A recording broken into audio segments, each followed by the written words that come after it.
Welcome back to another explainer.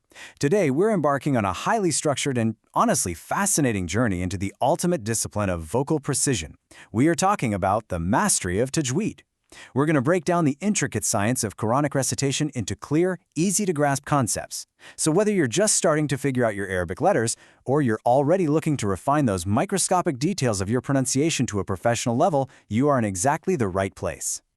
But right off the bat, let's establish the stakes here. Picture this, you're reading a highly sensitive letter from a king, and because you paused to clear your throat in the absolute wrong spot, you accidentally declared war instead of peace. Now magnify that infinitely. Can a single breath or a tiny misplaced pause completely alter a divine message? Absolutely, yes. You see, the rules of Tajweed aren't just there to make you sound beautiful or melodious, though that is a great bonus. They're actually the ultimate safeguard for the meaning of the Quran. If you swallow a letter or stop awkwardly, you could fundamentally change the intended divine message. And that is exactly why mastering this art is so absolutely crucial. So here is our roadmap for today. 1. Secrets of recitation. 2. The foundation, looking at lam and hamza. 3. The art of lengthening. 4. The pausing dilemma. 5. Types of pauses. And finally, number 6, the path to mastery. Let's dive right in. Part 1. Secrets of Recitation, Grounding in the Source. This brings us to the actual source of our insights today. It's a highly respected and wonderfully concise volume called Al-Mujaz al-Basit fi Ilm al-Tajweed by Zainab bint Hilmi ibn Qutb al-Abaji. Now, what makes this specific source so uniquely valuable? Well, the author didn't just sit in an isolated ivory tower of theory to write this. She wrote it after years of practical, hands-on teaching in mosques and Quran schools. She noticed exactly where real, everyday students messed up in practical application even when they had completely memorized the theory. It's basically the ultimate field guide to bridging that frustrating gap between knowing a rule on paper and actually pronouncing it correctly with your tongue. Part 2. The Foundation, Lam and Hamzat al-Wasl.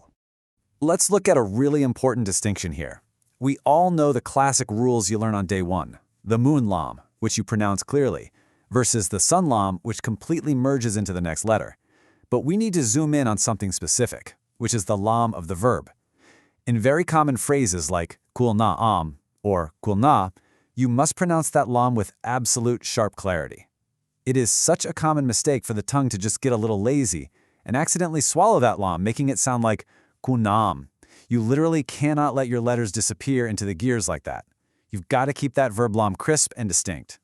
Next up in our foundation is Hamzat al-Wasl, or the connecting hamza. I want you to think of pronunciation like driving a manual car. You absolutely cannot start a car from a dead stop in 5th gear, right? You will violently stall the engine. Well, similarly, it is an established, unbreakable rule of Tajweed that you must start reciting a word with a voweled letter. You can never, ever start with a sukun, which is a zero vowel state. It is vocally impossible. So, when a word naturally begins with a sukun, Hamzat al-Wasl steps in like a helpful mechanic to give you that temporary starting vowel just so your vocal engine doesn't stall out. Moving right along to Part 3, the art of lengthening, or mad. With that foundation poured, we get to enter the most melodic part of our explainer, mad, which is lengthening. Beyond your standard, natural 2-count lengthening, we have secondary lengthening types.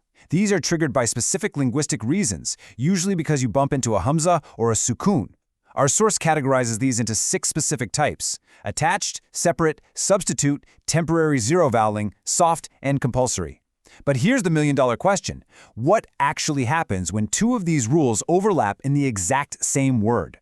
Well, think of it like a heavyweight boxing match. The rule of the stronger reason always wins. For instance, compulsory lengthening is the undisputed heavyweight champion of Tajweed. It will overpower substitute lengthening every single time they meet in the ring. Let's actually look at one of these types a bit closer.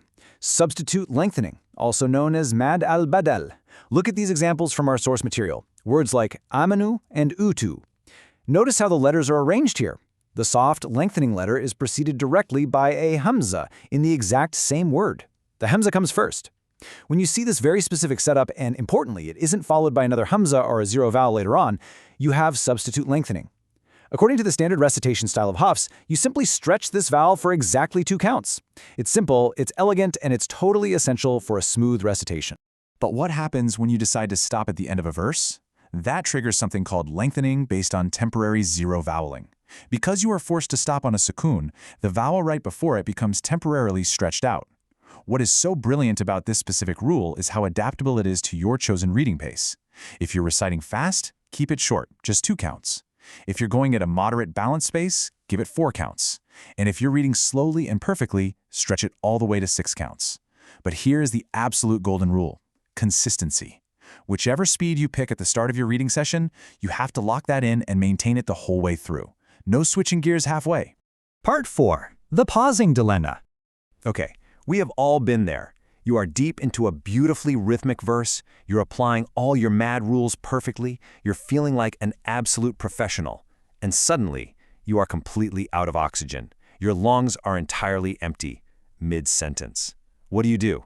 Do you just gasp for air anywhere, flopping around like a fish out of water? This highly relatable struggle, what we might respectfully call the breathless panic, actually has an entire, highly structured science dedicated to it in Tajweed. Part 5. Types of pauses, lexical versus semantic. To understand exactly where you can legally pause without ruining the meaning, we first have to understand linguistic connections. Think of it like this. A lexical connection is like a grammatical puzzle piece. Is this specific word the subject to the very next word's verb? On the other hand, a semantic connection is more like a thought bubble. It's the overall meaning, the theme, or the story being told. Now here is the master key to this whole science. If a word is lexically connected by a grammatical puzzle piece, it is inherently semantically connected too. But, and this is crucial, you can have a semantic, thematic connection without a strict grammatical puzzle piece locking them together. Grasping this distinction completely unlocks the logic of when you're actually allowed to take a breath. Our source text outlines a really clear progression of pauses based entirely on those connections, moving from the absolute worst to the best. First, you have the repulsive pause. Stepping up from that, you have the good pause. Next is the sufficient pause, and finally, at the top tier, the absolute gold standard, the complete pause. That's where there is zero lexical or semantic connection to what comes next. It's like beautifully wrapping up a complete story within a surah before moving on to a totally new topic. Let's talk about the red zone for a second, the repulsive pause. As we just established, running out of breath is a normal human limitation. You are not going to be faulted if your lungs literally force you to stop. However, intentionally stopping, or even worse, restarting at a word that breaks a necessary grammatical chain and ruins the intended divine meaning, is strictly prohibited. You absolutely cannot separate a subject from its vital predicate if it distorts the message. So if your lungs do give out awkwardly, the fix is very simple. You just backtrack. Go back a few words to a safe, connected starting point before you continue your recitation. So how do you navigate this safely without having an advanced university degree in Arabic grammar? Just keep this simple mental checklist in mind. Step 1. When you stop, check if the meaning is somewhat complete, but the word is still grammatically tied to the next word. If so, that is a good pause. It's like stopping after saying Bismillah before continuing the rest of the phrase. Step 2. Check if the grammatical puzzle is entirely complete, but the overarching theme or story continues. That is a sufficient pause. Because the grammar is complete, it's perfectly fine to stop there, catch your breath, and then start directly with the very next word. Which brings us to our final section, Part 6, the path to mastery.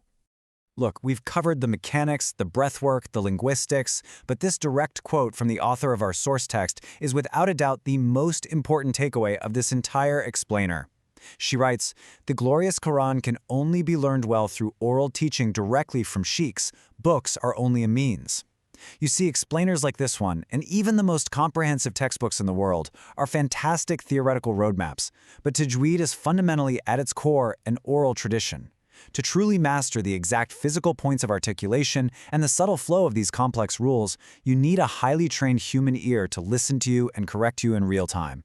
Which leaves us with a pretty provocative final thought. You now know the immense stakes of a single misplaced pause.